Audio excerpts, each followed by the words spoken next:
네, 더불어민주당 최민석 대변인입니다. 브리핑 시작하겠습니다. 윤석열 대통령은 대한민국을 아수라장으로 만들어 놓고 휴가 갈 염치가 있습니까?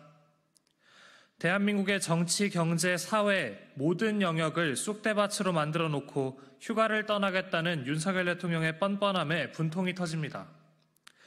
어제 코스피 지수가 4년 만에 최대 낙폭을 기록하며 시가총액 78조 원이 증발했습니다.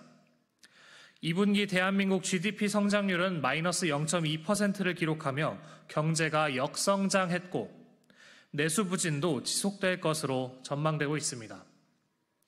무엇 하나 정상적으로 돌아가지 않는 경제와 아쿠아일로의 민생에 국민께선 코로나 때보다 더하다며 신음하고 있는데 대통령은 유유자적 휴가를 간다는 말입니까? 김문수, 이진숙 등 상식이 있는 정부라면 공직 근처에도 오지 못할 패급 인사들이 등용되고 김건희 여사와 연루된 국정농단 세력이 국정을 주무르고 있었다는 의혹은 점점 커지고 있습니다. 북한에서 오물풍선이 날아오고 수십 년간 구축한 첩보망은 하루아침에 괴멸되는 등 평화와 국가안보는 무너졌습니다. 매일이 아수라장 같은 현실에 국민께선 절망하고 계신데도 윤석열 대통령은 휴가 갈 생각을 하며 팔자 좋게 콧노래를 부르고 있었습니까?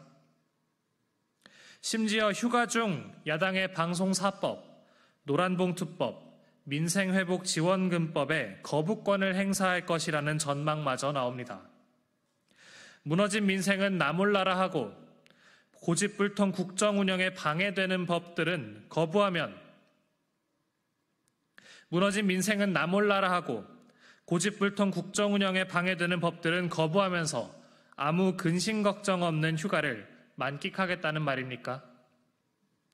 일 좀 하자는 국회 입법에 싫어 빽 소리 지르고 놀러가는 금쪽이 대통령을 보며 국민께서는 어지러움에 이마를 짚고 계십니다. 대한민국을 쑥대밭으로 만들고 룰루랄라 휴가를 떠나는 윤석열 대통령의 무책임한 뒷모습을 보며 국민의 분노는 더욱 커질 것임을 엄중히 경고합니다. 이상입니다.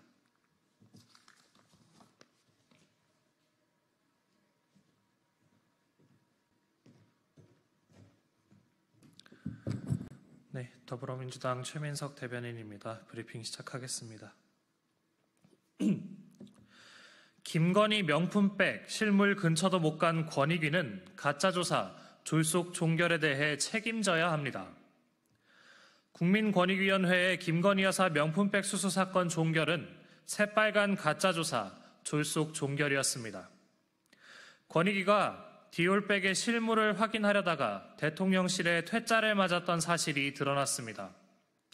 명품백 실물은 물론 청탁금지법 규정에 따른 신고서가 작성되었는지, 명품백이 정말 대통령실에서 관리되고 있었는지도 확인하지 못했다고 합니다. 권익위는 분명 관계기관과 이해관계자 등을 충실히 조사했다고 주장했는데 명품백을 보지도 못했으면서 대체 무엇을 조사했다는 말입니까? 권익위에 묻습니다. 김건희 명품백이 언제, 어디에, 어떻게 보관됐는지, 사용한 흔적은 없는지 확인도 못했으면서 무슨 근거로 무혐의 종결 처분을 했습니까? 또한 권익위는 대통령실의 퇴짜 이후 다시 현장 조사나 실물 확인 시도를 하지 않았습니다. 권익위의 임의 조사권은 이럴 때 쓰라고 있는 것 아닙니까? 결국 권익위는 애초부터 조사할 의지조차 없었고 대통령실의 하명에 보여주기식 가짜조사로 셀프 증거 불충분을 자행한 것입니다. 아무것도 조사하지 않고 신용만 하다 대통령실이 불러주는 대로 고분고분 면죄부 종결을 발표한 권익위는 국민을 배신한 마땅한 책임을 져야 합니다. 더불어민주당은 가짜조사, 졸속 종결 처리로 건의권익위원회를 자처하며 김건희 여사에게 면죄부를 준 권익위에 엄중한 책임을 묻겠습니다. 이상입니다.